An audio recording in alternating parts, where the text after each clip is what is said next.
filing status. There are 5 filing statuses for the IRS. And I'm going to go through them in details, but be aware that they are not the same filing status than what you call social status. We have single, we have married filing jointly, we have married filing separately, we have head of household, and we have widower. Single, you do not have dependent and you're not married. That's what it is. You do not have dependent and you're not married. Married filing jointly, that's just the name saying. You are married legally. You cannot file any other status. Married.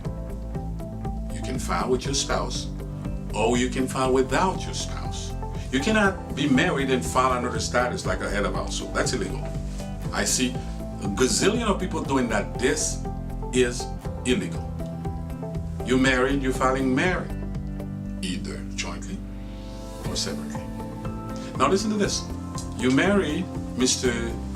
Handsome, and then later on you find that Mr. Handsome got 5 kids.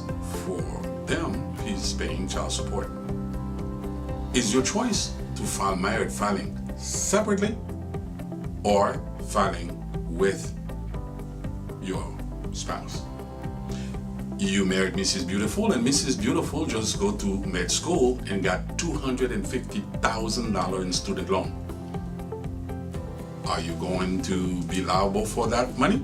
You can decide to file married filing separately, or you can decide to file married filing jointly.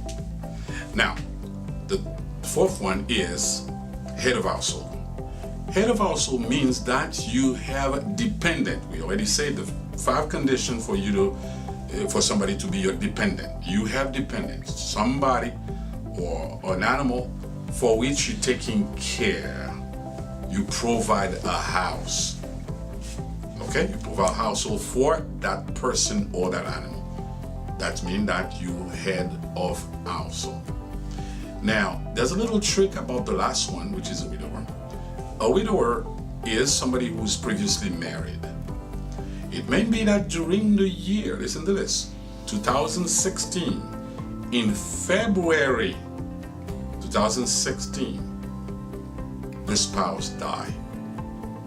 Now, at the end of the year 2016, you're going to file as married filing jointly.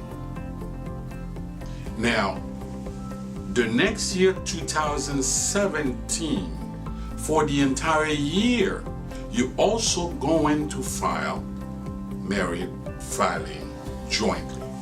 So this is the year that happened and the year after that they give you. The same thing. If the spouse died December 15, 2016, this year, you're going to file married filing together.